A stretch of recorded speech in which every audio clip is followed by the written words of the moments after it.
Rakernas Partai Umat berbicara agama, mulai titik nolnya dari masjid. Di acara itu ada pelecehan seksual, ada pencurian handphone, charger, tas.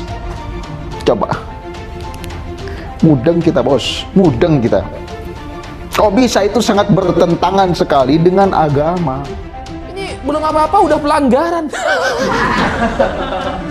Ya biasa gitu, partai amatir, nggak pengalaman, makanya pelanggaran terus.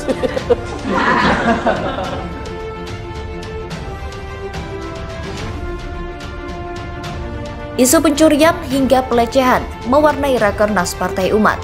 Amin Rais CS bukan kader tapi penyusup.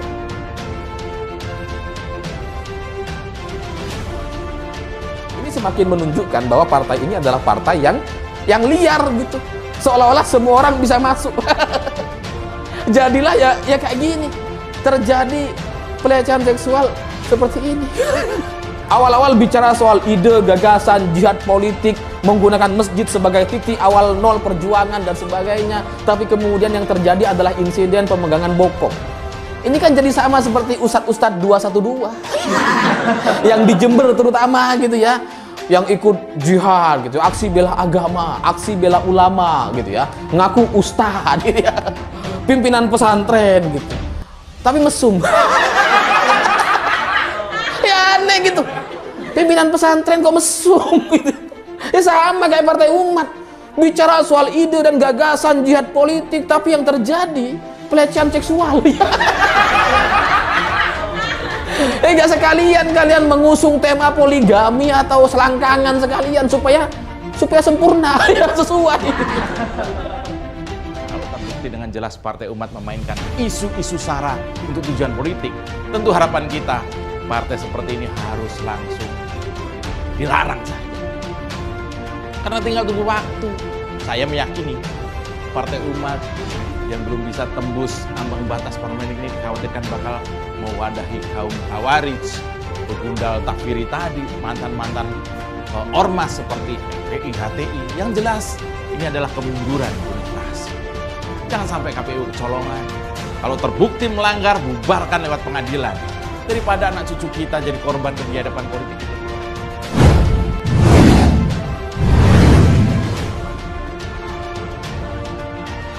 Juru bicara Partai Umat, yakni Mustafa Nahrawardaya, buka suara terkait dengan sejumlah masalah yang terjadi dalam rapat kerja nasional atau Rakernas Partai Umat di Asrama Haji di Pondok Gede, Jakarta Timur pada Selasa 14 Februari. Diketahui bahwa dalam gelaran tersebut tak hanya menghasilkan dukungan untuk Anies Baswedan, namun turut diwarnai sejumlah masalah mulai dari pelecehan seksual hingga hilangnya barang berharga. Serangkaian masalah ini sendiri diamini oleh Mustafa, namun ia membantah jika peristiwa pelecehan seksual tersebut terjadi saat-saat kegiatan Rakernas berlangsung. Menurutnya peristiwa tersebut terjadi setelah acara selesai. Hal itu membuatnya curiga pelaku dari tindakan tak terpuji itu merupakan penyusup yang mengenakan atribut Partai Umat. Ah, nggak mungkin. Kapan kader Partai Umat melakukan pelecehan seksual? Itu pasti penyusup itu, kata Mustafa pada Selasa 14 Februari. Selain itu, dirinya mempersoalkan mengapa hal tersebut tidak langsung dilaporkan kepada panitia. Walaupun begitu, ia mengaku akan berupaya untuk menelusuri dan menguak kasus pelecehan seksual tersebut terhadap jurnalis yang sedang meliput Rakernas Partai Umat. Ya, saya baru dapat laporan. Kami belum dapat laporan dari korbannya langsung. Kenapa nggak lapor ke kita? Itu masalahnya. Ya, tapi nanti gini, kalau ada laporan atau tidak, kalau kami tahu, kami akan serahkan ke pihak berwajib untuk pelecehan seksual, ujarnya. Di sisi lain, Mustafa mengungkit bagaimana hal tersebut tak pernah terjadi sebelumnya, hingga bagaimana jurnalis perempuan yang diketahui berinisial D itu baru sekali mengikuti acara Partai Umat. Ya, setahu saya masih baru dalam lingkaran kegiatan Partai Umat. Baru sekali itu hadir dalam kegiatan partai kami, ujarnya. Mustafa juga menambahkan bahwa gelaran Rakernas Partai Umat diwarnai juga dengan pencurian 11 ponsel, charger hingga tas. Sebab ia mengakui bahwa peserta Rakernas dihadiri 1.700 orang. Meskipun tim keamanan sudah sangat banyak, tapi kami kebobolan. Selain kekerasan seksual itu tadi, ada yang kehilangan handphone, kehilangan charger dan tas. Karena memang ribuan ada pesertanya, mungkin sekitar 1.700, imbuh dia.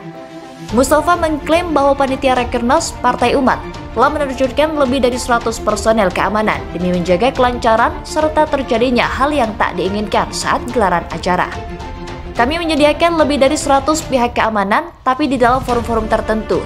Jadi mohon maaf sekali, keamanan sudah maksimal, tapi tidak bisa mendeteksi antara para pelaku dengan orang Partai Umat. Mereka bisa nyamar karena bisa membeli atribut, ungkap dia. Dirinya meminta maaf atas sejumlah kejadian tak mengenakan yang terjadi pada saat gelaran tersebut berlangsung, termasuk soal peristiwa pelecehan seksual kepada jurnalis itu.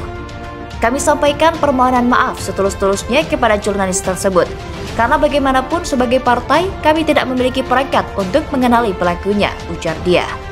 Diketahui peristiwa pelecehan seksual yang dialami jurnalis perempuan berinisial D tersebut terjadi saat ex-gubernur DKI Jakarta Anies Baswedan hendak doorstop untuk wawancara usai gelaran Rakernas Partai Umat.